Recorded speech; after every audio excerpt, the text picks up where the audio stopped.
నేళ్ళకి 2006 అంటే ఎంత అయింది? 18 ఏళ్ళు అయింది. 18 ఏళ్ల తర్వాత దీనికి కనీసం నేను అన్నమాట రైటు అని ఒక మాట వచ్చింది. నాకు పెద్ద రిలీఫ్ ఏంటంటే ఆ రోజు నేను చెప్పింది రైటు. నా మీద ఎన్ని ట్రోలింగ్లు జరిగాయో, ఎంతమంది ఏ పార్టీ వాళ్ళు నన్ను వదిలిపెట్టలే, ఇంక్లూడింగ్ కాంగ్రెస్లో నేను ఉన్నప్పుడు కాంగ్రెస్ పార్టీ వాళ్ళు కూడా అందరూ కూడా నన్ను రాజశేఖర రెడ్డి పిలిచి నన్ను పెట్టమన్నాడని, రాజశేఖర రెడ్డి చెప్పినట్టే నేను చేస్తున్నానని అనేక రకాల ఆరోపణలు చేశారు. అది నిజం కాదని నేను కూడా చెప్పాను. కానీ నా లెవెల్ చాలా తక్కువ, నా ప్రత్యర్థులు నా మీద విమర్శలు చేసిన వాళ్ళ లెవెల్స్ చాలా ఎక్కువ. అంచేత ఎందుకు చేస్తున్నాడో వీడికి ఏదో ఎజెండా ఉంటుందనుకున్నారు. నాకు ఏ ఎజెండా లేదు. మిగతా ఇప్పుడు మొన్నే చూసాం, కాకినాడలో ఒక కంపెనీ ఎత్తేసారు. ఏది దాని పేరు ధనలక్ష్మి, జయలక్ష్మి. అలాగే అది అయిన తర్వాత ఇంకోటి కార్తికేయ ఏదో ఇంకో పేరుతోటి ఇంకోటి ఎత్తేసారు, కోఆపరేటివ్. వీటన్నిటికీ కారణాలు ఏంటంటే ఇప్పుడు చిట్ ఫండ్ కంపెనీలు ఉన్నాయి. ఏ చిట్ ఫండ్ కంపెనీ కూడా ఆంధ్రప్రదేశ్లో ఉన్న ఏ చిట్ ఫండ్ కంపెనీ, ఆంధ్ర తెలంగాణలో ఉన్న ఏ చిట్ ఫండ్ కంపెనీ కూడా చిట్ ఫండ్ యాక్ట్ని ఫాలో అవ్వట్లే. ఎందుకంటే రామోజీరావు గారు ఫాలో అవ్వట్లే. చాలా సింపుల్. రామోజీరావు గారు క్లియర్గా మొన్న వీళ్ళు వెళ్తే ఈ పోలీస్ వాళ్ళు వెళ్ళారు, సిబిఐ వాళ్ళు, సిబిఐ కాదు వాళ్ళు, సిఐడి వాళ్ళు వెళ్ళారు. వెళ్తే క్లియర్ చెప్పేశారు ఆ చట్టం మంచిది కాదండి, it's a bad law, we're not applying it. ఇంకేంటి, ఇంక గవర్నమెంట్లో ఎందుకు, లాలు ఎందుకు? If it is a bad law I should have challenge it in the court. మీ మనుషులు ఉన్నప్పుడు, చంద్రబాబు నాయుడు గారు వాళ్ళు ఉన్నప్పుడు కొట్టేమయ్యా ఈ లా తప్పు అని చెప్పి అసెంబ్లీలో తీర్మానం చేయించవలసింది.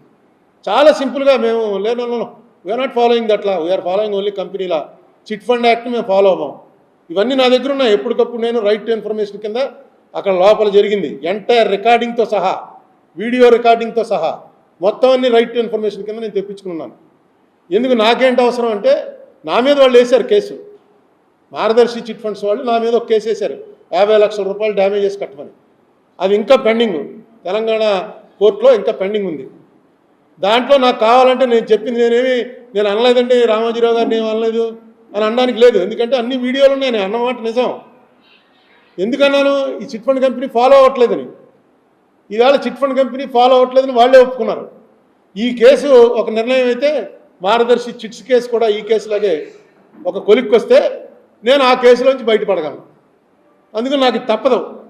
మనకి ఇంకా పానే మనకి ఎందుకు అనుకున్నా, ముసలాళ్ళు అయిపోయాం మనం వదిలేద్దాం అనుకున్నా, ఇది మాత్రం నాకు తప్పదు. ఎందుకంటే ఐఎమ్ లైబుల్ దేర్. వాళ్ళు వేసినటువంటి డ్యామేజెస్లో నేను అక్కడ వెళ్ళి దాన్ని ఆర్గ్యూ చేసుకుంటా, ఇంకా అది మొదలెడతాను. దానికి కావాల్సినటువంటి చిట్ ఫండ్ దాని మీద జగన్మోహన్ రెడ్డి గవర్నమెంట్ పెట్టిన కేసు అంతా ఉంది. అయితే ఇప్పుడు గవర్నమెంట్ మారింది కాబట్టి దాన్ని స్లోగా బయటపడేయడానికి ప్రయత్నం చేస్తారు. ఆ ప్రయత్నం కూడా జరిగిన వాళ్ళు ఏం పడతారు నాకు అనవసరం. కానీ నేను అడిగినవి, నేను ఏదైతే ఆరోపణ చేశానో ఆ ఆరోపణలు కరెక్ట్ అయిన దానికి నేను కూడా మరి ఇందులో ఇంప్లీడ్ అవ్వాలో, ఇందులో ఏమవ్వాలో అది కూడా ఆలోచించి చేయవలసి వస్తుంది, తప్పదు. దీనికి అంతటికీ బిగినింగ్ మార్గదర్శి చిట్ ఫండ్సే. ఆయన రామోజీరావు గారే చెప్పినటువంటి మాట, నా ఆర్థిక మూలాలను దెబ్బతీస్తున్నారు అని.